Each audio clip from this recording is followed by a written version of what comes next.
Your brain can understand that something is over, and still your body will react like it's happening right now.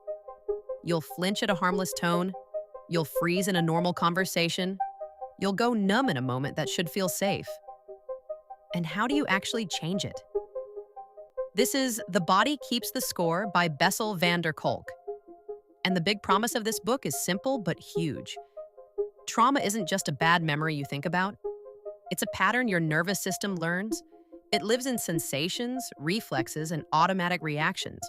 And once you understand how that pattern forms, you can start rebuilding safety from the inside out.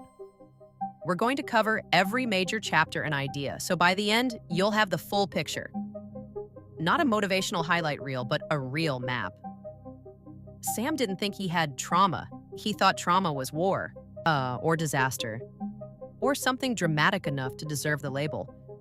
Sam's problem felt smaller, ordinary. He was doing fine. He had a job, a routine, a life that looked normal from the outside, and his body would betray him. A friend would say, "Hey, can we talk?" And Sam's stomach would drop like he was about to be fired. A car would honk and his shoulders would jump. A partner would get quiet and Sam's brain would start sprinting, building a courtroom case about what he did wrong. Sam knew it didn't make sense. He could tell himself, logically, "I'm safe, I'm okay." And his body would answer, "No, you're not," is where this book lives. The prologue hits you with a blunt truth.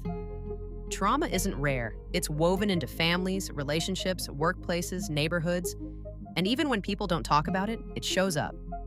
In addictions, in rage, in numbness, in panic, in chronic shame that has no obvious source. But here's where it gets interesting. Van der Kolk is not satisfied with explaining trauma as a story. He treats it like a biological event, something that changes your alarms, your brakes, your sense of time, your connection to other people. Think of it like a smoke alarm that got rewired. A normal smoke alarm only screams when there's actual smoke. A traumatized nervous system can start screaming when you make toast. You don't just feel anxious. You start organizing your entire life around avoiding the beep. That's what Sam was doing, without realizing it. He wasn't lazy or unmotivated. He was managing an internal emergency. Now, part 1 is about how trauma was rediscovered. And it starts with a group of people the system didn't know what to do with, Vietnam veterans. These men came home, and many of them couldn't come home internally. Nightmares, flashbacks, outbursts, numbness, hypervigilance, self-destruction. And for a long time, society's answer was basically, toughen up. Van der Kolk describes how early clinicians started realizing something important. These symptoms weren't a character flaw. They were the body's survival machinery stuck in overdrive. And once that clicked, the field began to shift. Trauma became something you could name and study instead of something you blamed on weakness. Sam heard this and thought, okay, but that's veterans. That's extreme. Then he remembered something. He was 12 years old, standing in a hallway, listening to his parents fight behind a closed door. He couldn't hear the words clearly, but he could hear the energy. He could feel it in his chest. Stay quiet, stay small, stay ready. He'd forgotten the details over the years, but his body never forgot the lesson. And if you've ever had a moment like that, you already understand the title of this book more than you think. Van der Kolk then moves into how psychiatry and neuroscience changed the conversation.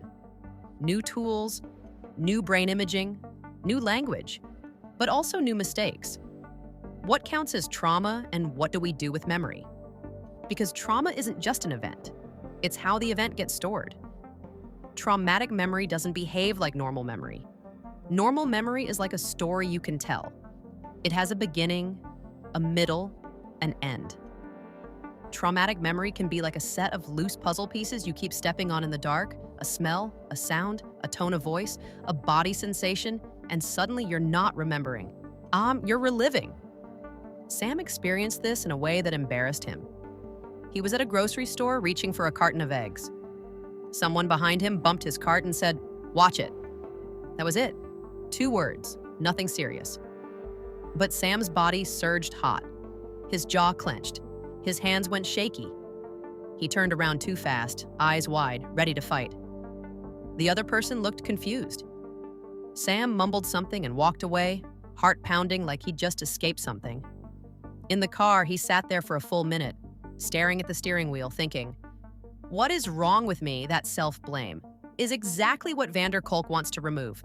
Because the point isn't that Sam is broken. The point is that Sam's nervous system learned survival. Now, part 2 gets more technical, but in a way that matters. It's about what your brain does under threat. The survival brain is older than your thinking brain. When danger hits, your body doesn't politely ask your logical mind for permission. It chooses speed, so you get fight, flight, freeze, collapse, submit, all these instinctive responses that exist to keep you alive. And trauma happens when those responses get stuck. Imagine you slam on the gas and the brake at the same time. The engine screams, the car shakes, and you don't go anywhere. That's what a traumatized body can feel like. Tons of energy. No clean release. No return to calm. Kolk talks about how people can end up living in a constant state of activation, scanning for danger, unable to relax, shutting down, going numb, dissociating, feeling unreal, losing contact with their own sensations. They think the solution is simply talking about it. Talking can help, but talking alone often can't reach the places trauma lives. Because trauma doesn't only live in words, it lives in heart rate, breath, muscle tension, gut reactions, sleep patterns, startle reflexes. Sam learned this the hard way when he tried to think his way out of panic. He watched videos, he read posts, he told himself all the right things. Then, one night, he was lying in bed, lights off, and his brain started replaying a moment from years ago. Nothing new. Just an old memory he didn't even want. But his body reacted like it was happening in real time. Chest tight, hands sweating, breath shallow, and a weird feeling of being trapped inside his own skin. Sam tried to argue with it. He literally whispered, "Stop, it's not real." And his body didn't care. That's the core lesson of this part of the book, while the survival brain refuses to believe it. Kolk explores how trauma can disrupt the brain's ability to integrate experience. In simple terms, it can break the sense of continuity. The past doesn't feel past, it feels present. And when the past feels present, you can't fully live. Now, you might be thinking, okay, but why do some people bounce back and others don't? The minds of children. This section is heavy, but it's crucial. Because the developing brain is not just a smaller adult brain, it's a construction site. Kids learn who they are through attunement, through being seen, soothed, understood, through the rhythm of connection, or worse, when the caregiver is also the source of fear. The child's body can learn a terrifying equation. Love equals danger. Then the child grows up. They can succeed at school, they can build a career, they can smile in photos, but relationships will feel like walking on thin ice. Sam didn't relate to every example in this part, but he recognized a pattern in himself. He had a habit of reading faces like weather forecasts. If someone's tone shifted slightly, Sam would instantly adjust. He'd become funnier, quieter, more helpful, less needy. Anything to keep the mood stable. He thought this was just being considerate. Then he noticed something after reading this section. He wasn't being considerate. He was being strategic. But because his body learned that stability was something you had to earn. Sam tested this idea in a small experiment. He went to dinner with 2 friends. Nothing intense, just a normal night. But he made himself do one thing. He stopped scanning. Every time he felt the urge to watch their faces for signs of approval, he brought his attention back to his breath, back to his hands, back to the feeling of the chair under him. At first, it felt impossible. His mind kept jumping. But here's the crazy part. After about 10 minutes, he noticed a shift. His shoulders dropped. His laugh felt more real. He wasn't performing. He was there. That's what Kolk keeps pointing toward. Healing isn't just insight. It's relearning presence. And if that sounds vague, think of it like this. Your nervous system is like a musical instrument. If it's always tuned to threat, it will play threat, even in a safe room. You don't fix an instrument by yelling at it. You retune it. Slowly, repeatedly, with patience.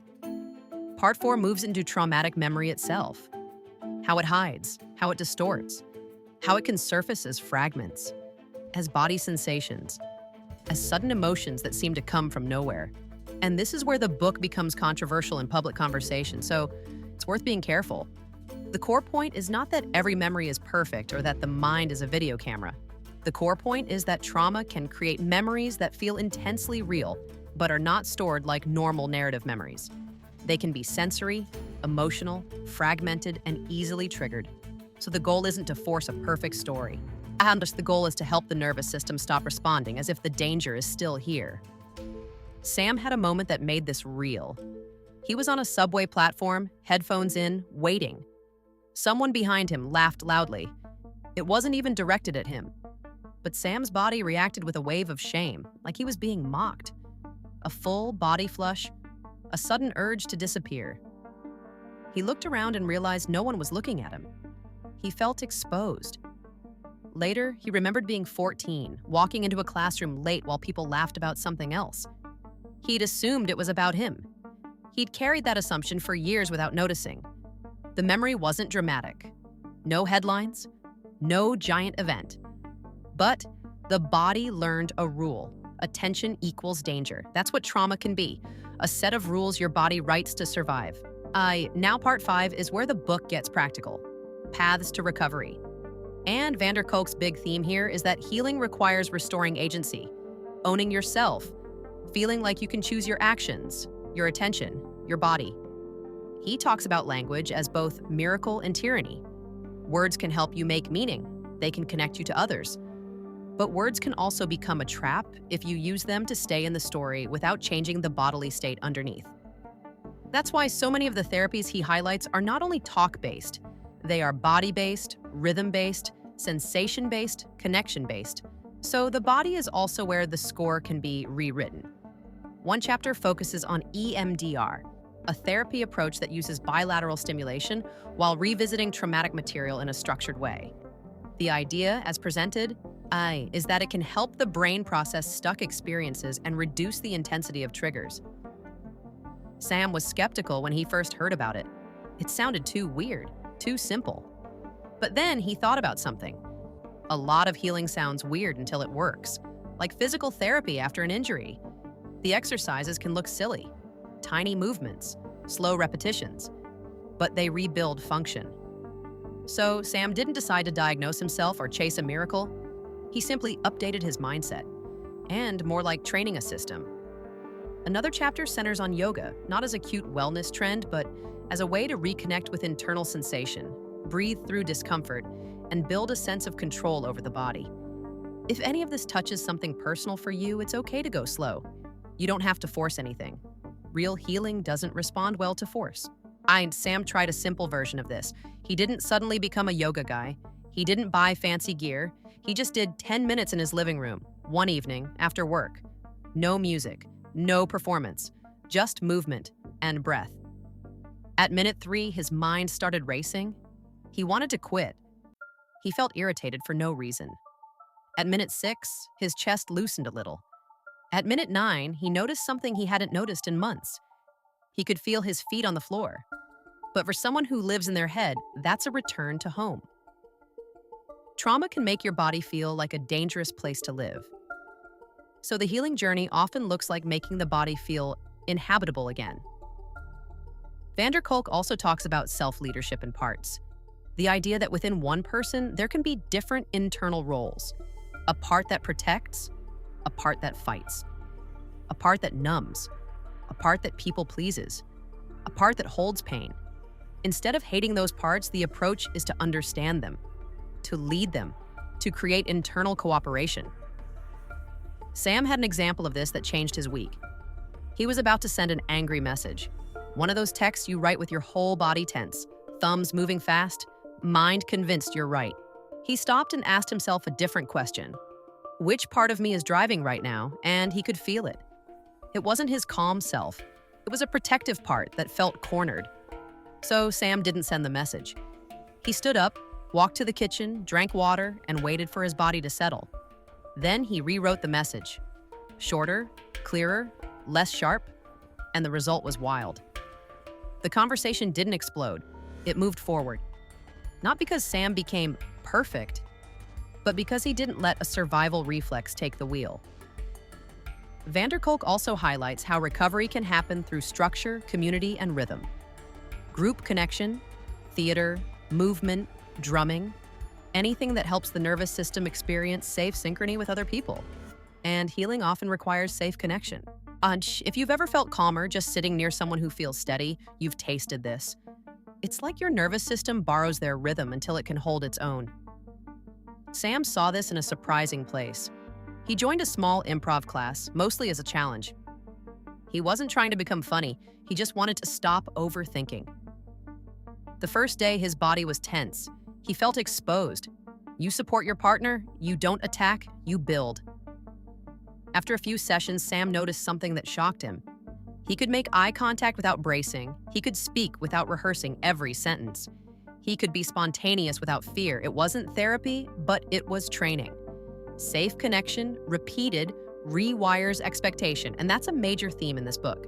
Healing is not only about what happened, it's about what happens next.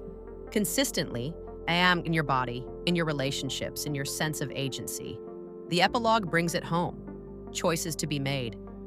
Trauma doesn't just affect individuals, it affects families, schools, systems. It can shape entire cultures. But the book refuses to end in despair.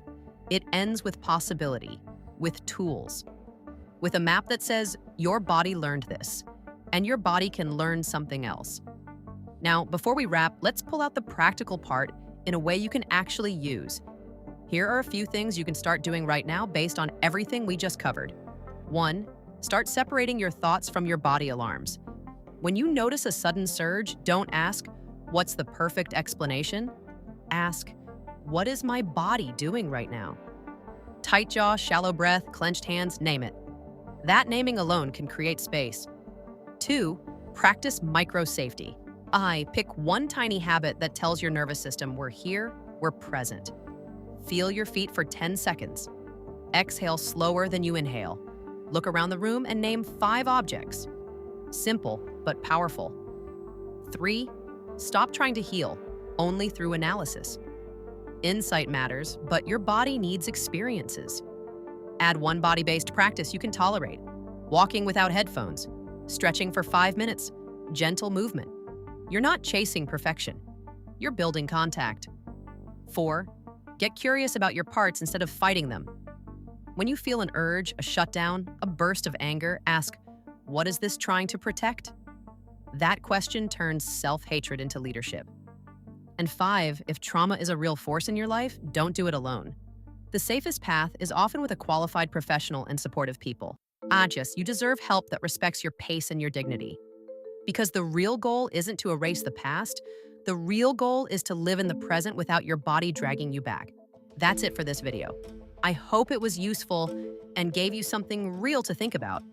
Thanks for watching and have a great day.